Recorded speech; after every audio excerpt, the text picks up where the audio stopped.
the City of Las Vegas Historic Preservation Commission for February 26, 2014. Has this meeting been properly posted? Yes, it has. Item number 3, public comment during this portion of the agenda must be limited to matters on the agenda for action. If you wish to be heard, give your name for the record. The amount of discussion as well as the amount of time any single speaker is allowed may be limited. Would anybody like to speak at this point? Seeing or hearing none. Item number 4 will take in 2 parts. You have a copy of the December the 11th minutes. You also should have a copy that you received today of the January the 22nd minutes. We'll have to hold that in advance since we just received those, so I need 2 motions. One, let's deal with the first item, which is the minutes of December the 11th. Commissioner? Look. I'm sorry. We can actually do that with one motion. Okay. We'll be efficient and do it with one motion. Let's deal with first December the 11th. Is there any changes, corrections, additions to the minutes of December the 11th? When did we get those? Those would have been online. Well, I guess there's a question that we need to ask. It covers the entire the process. We did not receive a packet of material. It was available online. Is that sufficient for us to move forward? Yeah, Chairman, Courtney may have something to say. I have not had a chance to review them, so I would recommend it hold in advance because I just received them today. Okay, I was speaking of the entire agenda. Oh, the entire agenda. Oh. I'm sorry. I'm paying attention to number 4. Yeah, if we can move forward because it's properly noticed pursuant to the open meeting law. Whether or not individual commission members feel comfortable, that's a different question. One you want to answer personally for yourself. But we certainly can move forward with the meeting. So then the question is there's the 2 elements. The one for sure that we need to hold in advance would be the minutes that were just posted that many of us received the email today, and there's a copy before you. But I don't know if that answers your question. Yeah, it does. I just hadn't had a chance to review it, and I thought it came in an email, but I didn't have time to look at it. Okay. Mary House on the phone. Could I point out in the December 11th minutes, I'm listed both as being present and excused, and I was physically there at that meeting, so my name should be taken off the excused list. Okay, that would be good. I just wanted to make sure you knew that under item number 5 that Rhea Martin is here today. Great. All right, let's stay. We've been advised on item number 4 that we can take in one motion, which would be any changes or corrections in the meeting of December the 11th, the minutes, and the motion would also contain a request to hold December the 22nd in advance. The motion would be to hold in advance the December 11th minutes and approve December the 22nd, or January the 22nd. And hold in advance to December 11th and approve the January 22nd. Chairman, the reason you don't need to obey the minutes you just received is because they're not on the agenda yet. And so the item is only for the action to approve the minutes. No, I'm sorry. I'm looking at the minutes myself. Which minutes did we receive today? You received the December 11th, 2013 minutes today. And we had the January 22nd in the mail. Or it was online. It was online. Okay, I thought it was a sequence. All right. So the question, the motion would be, are there any corrections or changes in the minutes of January the 22nd?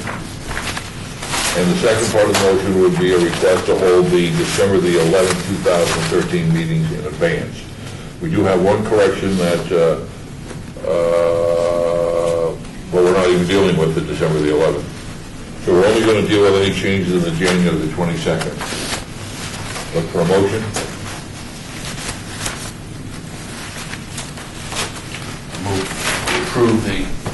Minutes of January 22nd, and submitted. And And to hold in abeyance. And to hold in advance the December 11th minutes. thank you. Yes, sir. Do we have a second? I'll second. Okay, we have a second discussion. Am I the only one who didn't get to review the January meeting? You didn't review it. I just had trouble voting because I didn't review them. I was waiting for my packet. My understanding that the commissioners just got the packet today, all of them. So maybe what you might consider is to hold them both, and then everyone might have a chance to review the minutes, and you can come back next time.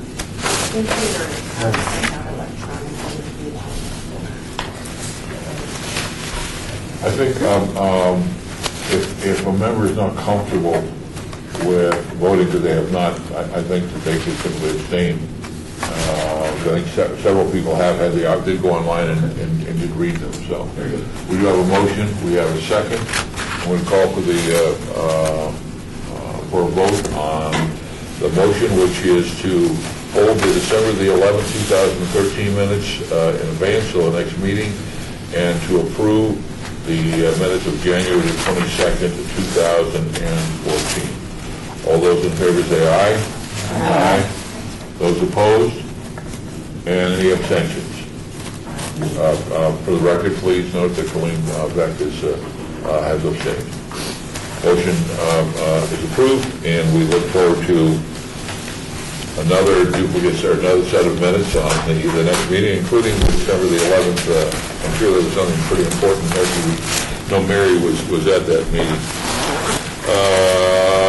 Item number 5, this was also held in abeyance, a presentation by Barton regarding the nonprofit cultural resource preservation advocacy group, Nevadans for Cultural Presentation. Courtney, do you want to introduce our guest? Bring her up. Sure. I just wanted to make sure that you guys the commission had an opportunity to meet Ms. Martin and have her talk to you about her organization and how it may support HBC activities and likewise. So I will now turn it over to you. Thanks for having me here today. I'm the Executive Director for Nevada's for Cultural Preservation. What we are is an educational organization. We haven't filed yet for our 501c3, however, we should be a nonprofit within the next 8 months or so. And what we're really focusing on is reaching out to the community, especially land users, and educating them about the cultural resources that we have in Nevada, and letting them know why they should be protected, how they can help us support that, and be engaged in that process. One thing that we do that's a little different than some other organizations is we're actually going to groups. So if you have a off-roading club or Boys and Girl Scouts, and we're asking them if we can come and present information about Nevada to them, as well as having that preservation aspect be taken to those groups. So we've had really great feedback in the past about how people felt a lot better about what they were seeing when they were out and their engagement in the outdoors. So we're doing that through those education events. We also have a membership, and our members are getting educated on more details about our cultural resources. For example, they may have a workshop that we're going actually to the state museum to meet with the curator of natural history and talk about how the artifacts and things are curated, where they're acquired from, and really with the emphasis on leaving things in place. We also work on special projects. For example, the Bureau of Land Management in Southern Nevada is looking for people to remove rock art, remove graffiti from existing rock art, and we have some members that are trained in doing that. We're working with them to see if we can assist them in doing that. We also will have social media, of course, so we have a website. We're going to create some videos and do some marketing out to the community. So our goal is really not to meet with people who already are on board with preserving our cultural resources, but getting out to those who are uninformed about it. So we have a few flyers, and if you have any questions, I'll be more than happy to answer them. Question? Comment? Do you think people 100 years from now are going to be upset with you for removing graffiti? I know how that works, but we don't remove historic graffiti. So it's over 50 years old this year, so in place, so we do respect that. We're really focusing on things outside of the city limits, so I know that's a little different as well. However, there is an opportunity for us to work on historic buildings and places in Nevada. Right now, though, we are focused on more archaeological and historic resources and old mines, rock shelters, things like that. Well, I think we all wish you a great deal of success and look forward to an update a couple times a year, or when you feel that you've got something to bring to this group. So, Excellent. I thank you. appreciate it. And do you mind if I sit for the rest No, of the please. Thank you. Thank you.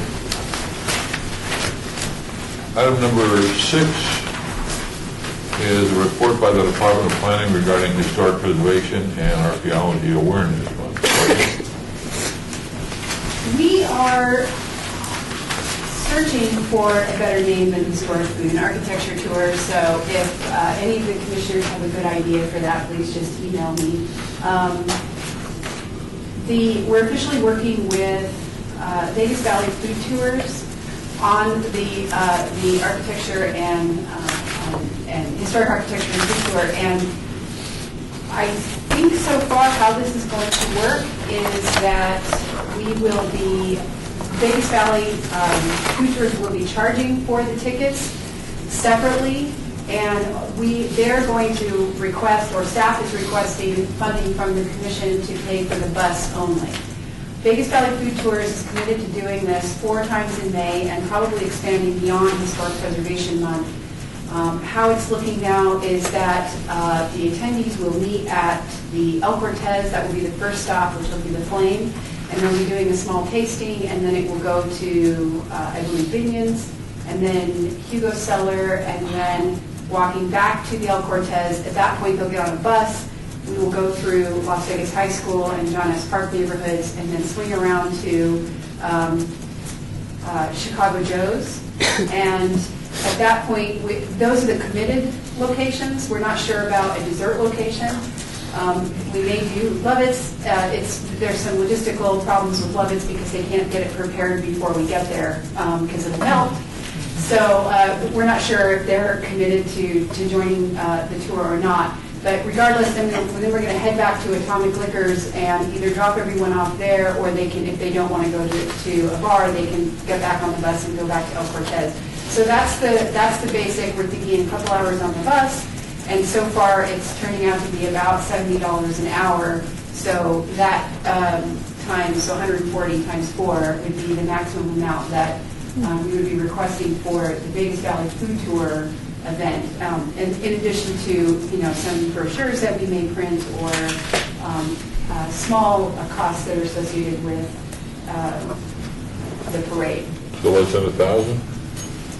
Well, the commission voted to up the budget for historic preservation up to 2,000, Okay. but I do think that we're going to keep it under 1,000. Well, I think it's just for the bus, we're talking less than 1,000. Oh, yeah. And when we get more firm cost estimates, I'll make sure to bring those to you so you're aware of everything that we're spending. Do we know if it's the first Saturday or in May, or are you going to the last 3 Saturdays? I don't think we don't have the dates solidified just yet, but they would like to do 4 days in May. So we're not actually contracting with Vegas Valley Food Tours. They're going to do their own thing, and I'm just helping them with the historical information and then some of the coordination. Of course, we're going to request funds for the bus, but So then participants buy a ticket from them? directly from them. And who is Vegas Valley Food Tours? I actually, I met, her name's Vicki. The owner is Vicki, and she's relatively new in town. I think she's been here a few years. I met her at a Floyd Lamb event. She works for Clark County Social Services. She does adoptions, and her passion is food tours. And we just started chatting, and I said, we've never done this before, and wouldn't this be fun if we did something? And she's really into historic preservation, and so she's been doing her own food tour, like side business, for quite a while here in Vegas. And she's just really passionate about doing this with focusing on historic properties and wanted to work with us on this. So That's what I know about Vicki. So an update at the next meeting, though, we'll have a little more detail. Yes. We've been meeting monthly. We weren't over the holidays, we didn't meet. And she's been really busy trying to work with the different restaurants to see what they're going to be offering. And so we'll be meeting again, I believe, in the next couple of weeks. Any other questions? Do you know if they've been in contact with El Sombrero? They did actually. El Sombrero is possibly going through a transition, and they just opted out at this time. But yeah, that would have been great. I was really pushing for them. Is that a small T transition or a big T? I'm not at liberty to say. Big T. We know. Any other questions, comments? Great. Any more on this report, Courtney? Just that we have a date for the Historic Preservation Month proclamation and awards, which is May 21. And hopefully Chairman Swell will be able to assist the mayor in handing those out.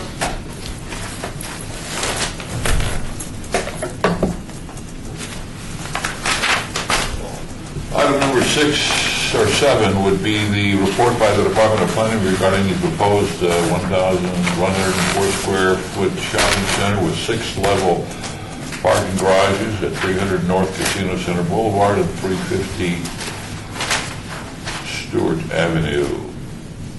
Courtney?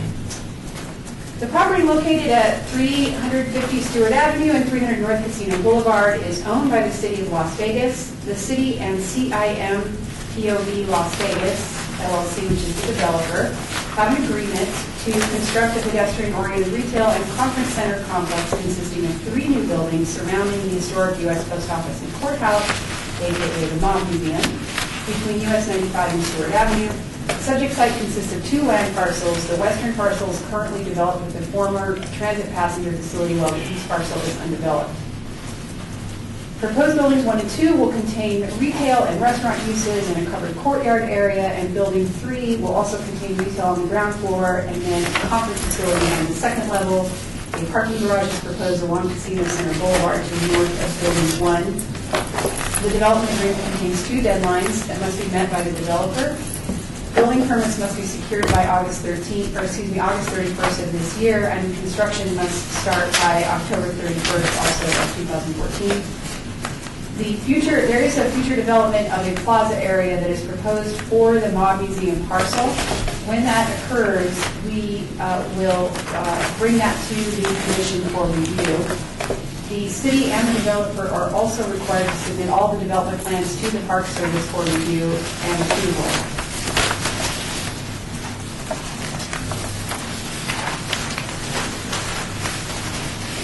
Attached are the plans and elevations proposed for the development. And once again, you're not going to see the plaza as part of this backup. We have not received anything for that yet.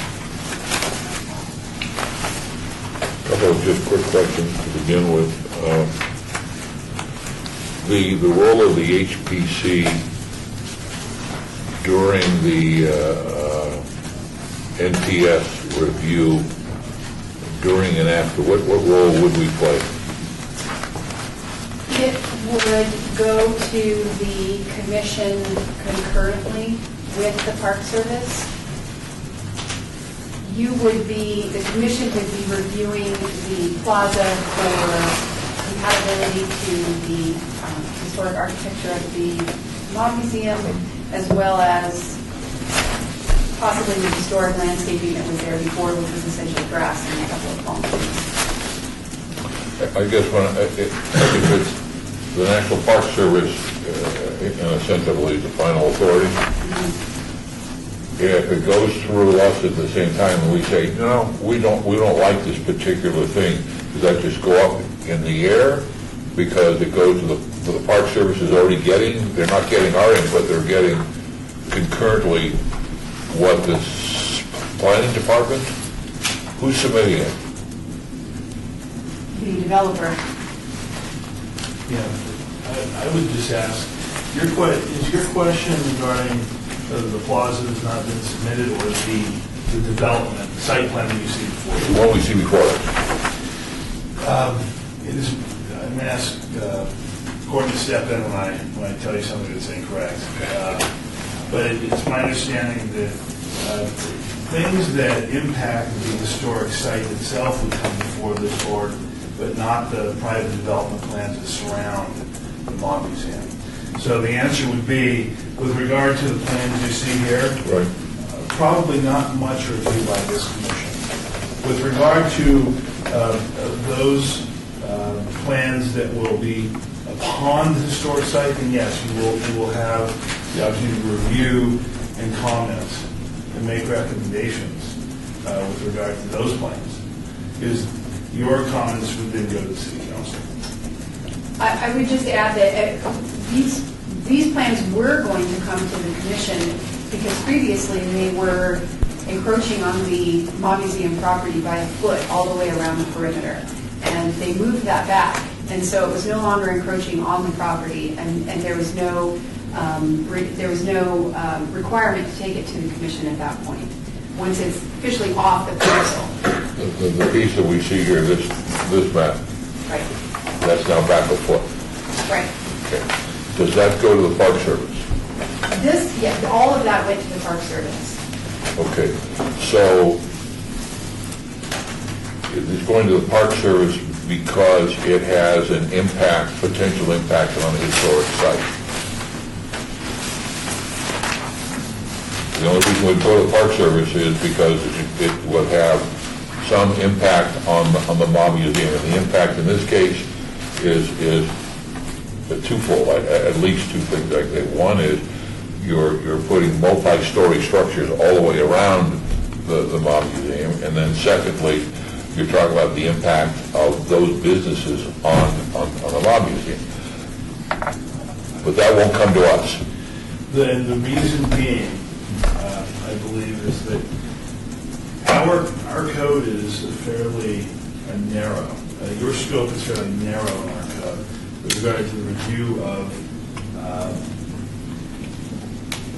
those concerning applications for new construction, alteration, demolition, removal of any element associated with historic landmark, district site, building, structure, and object.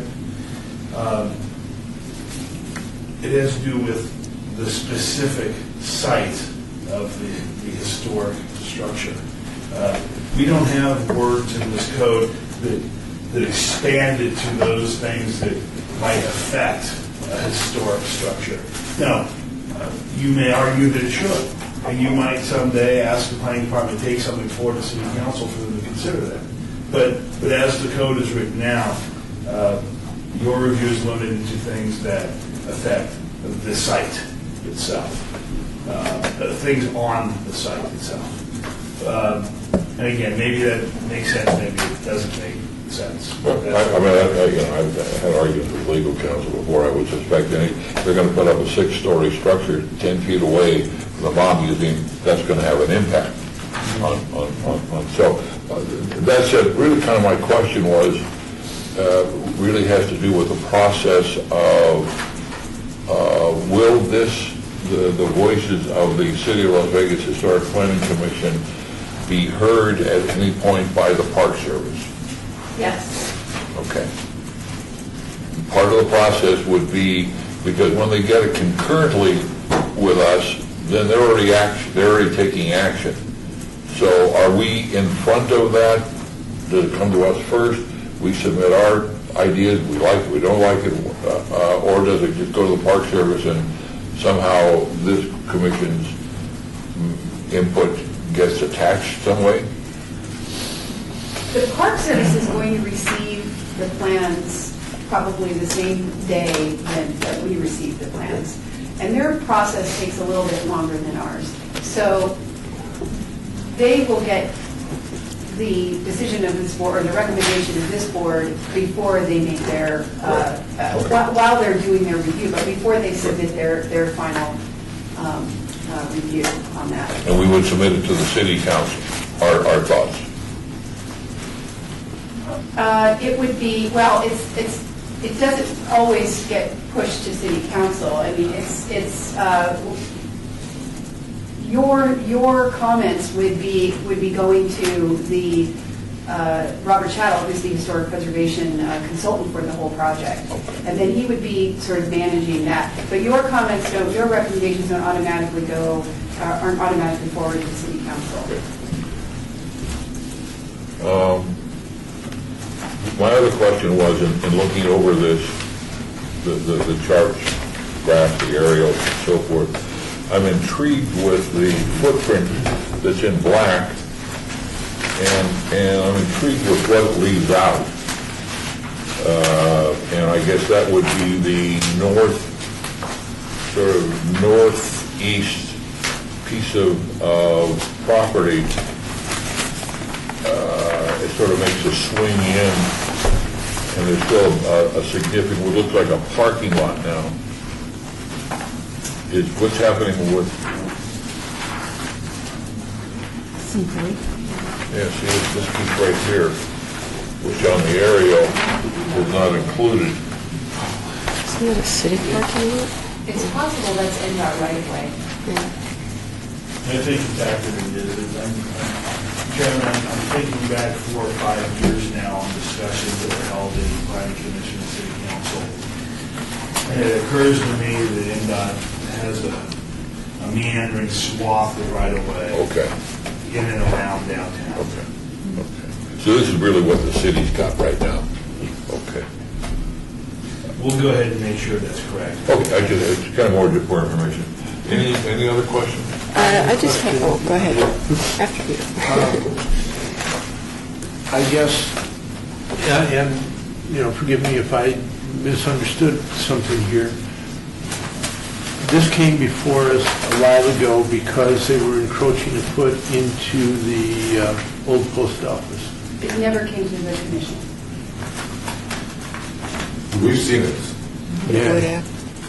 Yeah. We talked about it before. It might have been discussed as part of the overall plan for the Law Museum redevelopment by Robert Chattel, but I don't believe that the commission ever voted on I don't know about voted. the site plan. No, I have a DVD of this site development. So what I recall is that Courtney has provided reports to this commission about the goings-on around the Law Museum.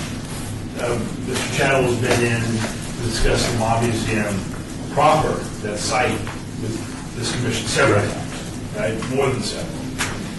It seems to me that during some of those visits, or maybe at least once, he came in to provide a report on what the developers were thinking about doing around the Law Museum. And maybe that's what you remember, but I don't remember a time where there was an action item before this commission regarding potential development around. Yeah, I can't say there was an action item. Yeah. I just remember a report. I remember we talked about the parking garage and what was going on. But I guess the reason it came here was it had a direct connection to the post office. I think, I'm speaking almost recording now, but I'm thinking anything that she thinks that you might want to see, she brings to the commission. Okay, and so that's why this is here today. Because if I understood the discussion between you and Bob, really we have no official voice on this project. Correct. Not this one. It's going to come back with the plaza. Not the site plan. So, yeah, we Right. talked about And I understand the restriction of just this package. So we've got the projects, we've got the site, we call it the site plan project, which is the commercial piece, and then the Mob Museum Plaza project. Those are the two different ones. So yes, with regard to the site plan project, there will be no official action taken by this commission with regard to the site plan or its aesthetics. So I would respectfully disagree in large part with what you said out of a lack of knowledge on my part, because there is no plaza plan without this. This will not exist without a plaza plan. They're one and the same. They're not two different plans. You can't do this and not have a plaza plan because there's going to be parking in there that's going to be on that line. So this is only half of a plan, and the other half encroaches on what you're talking about. And it does, and I guess, to me, it's a little frustrating that we can't say that the elevations and the aesthetics that they're going forward with are totally inappropriate. But as a board, we can't say that. Well, I think we can pass whatever resolution we want as it relates to any historic structure in town. If they were going to put a house of ill repute across the street from it, we could certainly say we object to that. I think there's, in reading the language there, we may not be able to say yes or no, thumbs up or thumbs down on the project, but we can certainly take the bully pulpit and say this is inappropriate. Will that be attached in any way to the documentation going to the Park Service? It will, and I'm going to get some more information about how that, I'm going to talk to Robert and find out exactly how that process is going to work and how your comments will be submitted and when in the process that will happen, and come back to you about that. So you can make sure to get your comments in there. When does this go to planning? This has already gone through the approval process. So basically, we're at the fact. My question was about the plaza. Is that within the Mod Museum property, but it's being developed by the private developer? Right, and I need to find out and bring that back also next month, what the next issue is between, and why the Park Service reviewed that project without it being on the Mod Museum property. So, I think that's just part of the development agreement, but I just want to have more facts about that and come back next month with that. But that's something they would definitely review, correct? Because it's within the Mod Museum property? Other comments, David? What role does the Park Service play in anything other than property that the Mod Museum is on? Do they have any role at all outside of the Mod Museum specific property? Well, that's what I have to find out, why they reviewed the CIM property to begin with. Yeah, it doesn't make any sense if the Park Service would review the commercial buildings around it. So I'm not sure why they're even involved. I'll speculate a little bit, I don't like to do this, but I'll speculate that because of the historic tax credits that we received and some of the other things that we received from Park Service, there was an agreement that they would get to look at not only the site, but the things adjacent to the site. Yeah, That's my guess. that makes sense. We'll see if that's true, but we'll get that information for you in writing. Other questions, comments? Okay.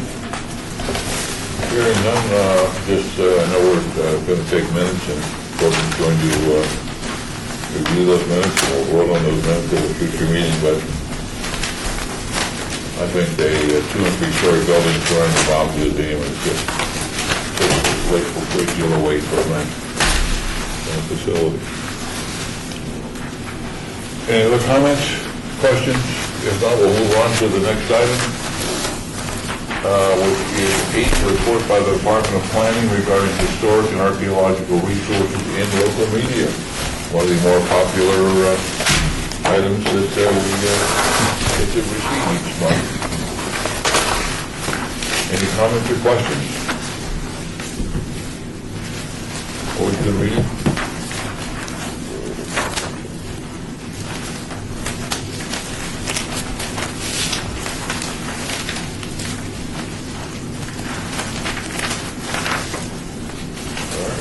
Move on to the next item then, which would be 9, report by the Department of Planning regarding project update list. Courtney?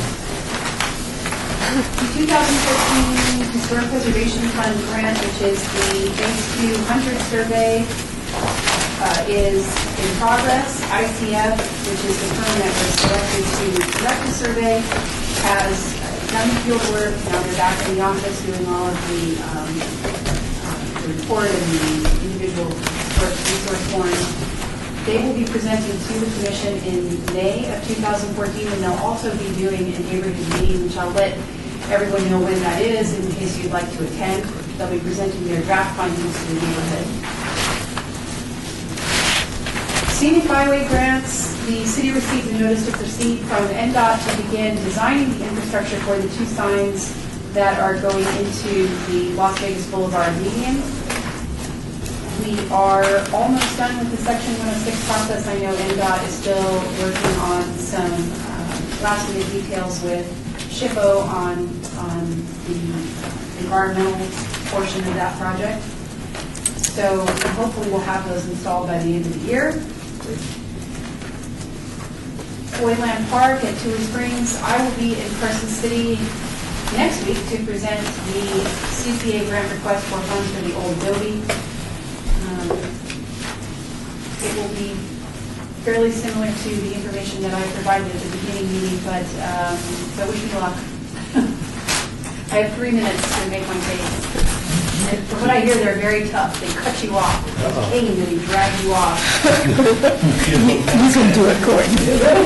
There's no court. That's right. That's true. right. I can hide. You know where to go. How much are they funded for? I didn't even know they had any funding. Not sure. $1 million. $1 million? Huh. And there's about $4 million for the request. Yeah. Oh, Yep.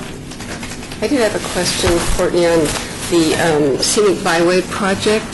Is there any way to suggest to whoever at the city is in charge of the palm trees to not plant them so close to the signs? Because on some approaches, you can't see the sign at all. That's been in discussions very early on. Staff actually brought it to Public Works' attention quite a while ago.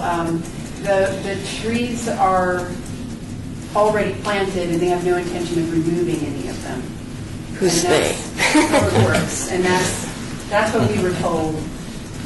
So they're a different department from the people putting up the signs? No, it's the same department. Oh. Yeah.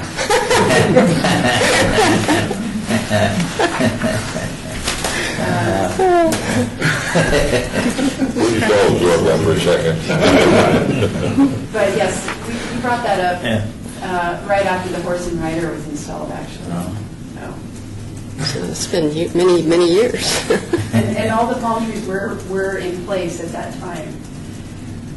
And so they have no ideas of removing them. Could the signs go in a slightly different place? Where the Like not signs right go next to the tree? Right. Well, from my understanding, where they go is very, it's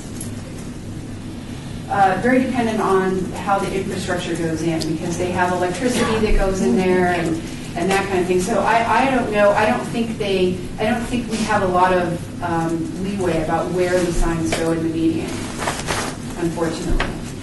And they also have to be a certain amount of feet back from the intersections and that kind of thing. So we have a very limited space. You're saying the trees were there first. Is that okay, so that's, I mean, that makes it better. I wanted to be clear. No, I can. Who does the trimming of the trees? Disease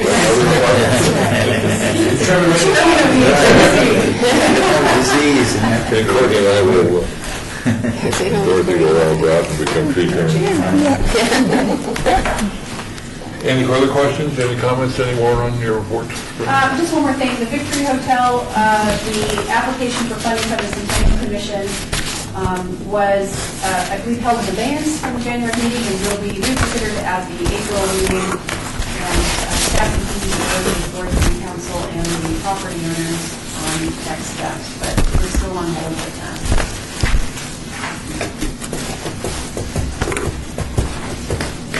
Report by the number 10, report by Department of Planning regarding downtown project list. Any questions? report on? Water over. Any on container parks? Anyone been, had anything on container parks?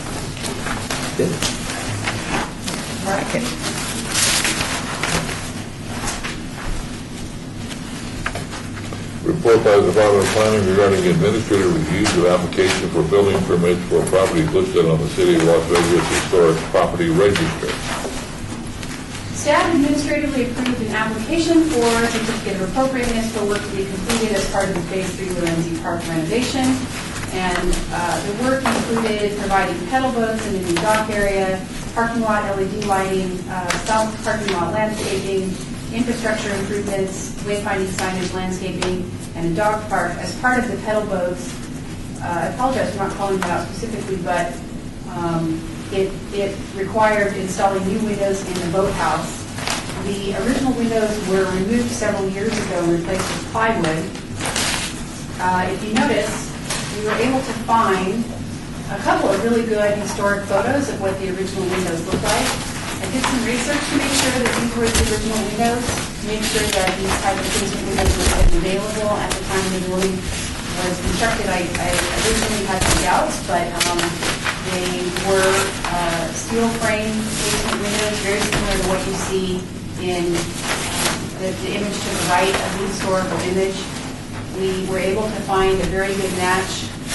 This is not the exact window that will be put in because the mullions are a little bit thick, so I requested that they find a window with a little bit thinner mullions. A couple of the windows, as you can see on that photograph on the bottom, are missing. For some reason, they shaved off the window sills at some point, so they'll be restoring the window sills as well. So staff reviewed those, worked with Public Works to find compatible windows. They'll be energy efficient, dual pane, steel frame casement windows. They are putting in security bars, but they will be on the interior, so you won't see them. And I asked them to paint them a color that will kind of help them secure. And they'll also have blinds, Venetian blinds that are going in the windows, so you won't see the bars at all. You'll see blinds. Questions? I have to plug in the Public Works, and even though we don't cut the trees down, we've been very good about working with me with historic stuff, and you've been coming to me with their own ideas, so I don't feel like I'm pounding the hammer at them. They're going to come along right now. Further comments? Hearing none, we're at item 12, discussion regarding topics for future agenda items by the Historic Preservation Commission. Comments may be made during this portion of the agenda by individual commission members, and those comments shall refer solely to proposals for future agenda items. Any discussion should be limited to whether or not such the proposed items are within the purview of the commission and whether or not they should be on the future agenda.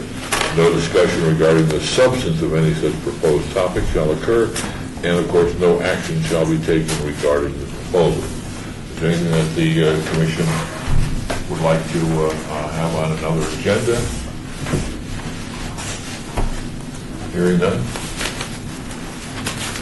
I'll now go to the last item on the agenda, which is item number 13, citizen participation. Public comment during this portion of the agenda must be limited to matters within the jurisdiction of the board. No subject may be acted upon by the board unless the subject is on the agenda and is scheduled for action. If you wish to be heard, give your name for the record. The amount of discussion on any subject, single item, as well as the amount of time the speaker is allowed may be limited. Does anybody want to speak? Hearing and seeing none. Item number 14, adjournment. We're adjourned.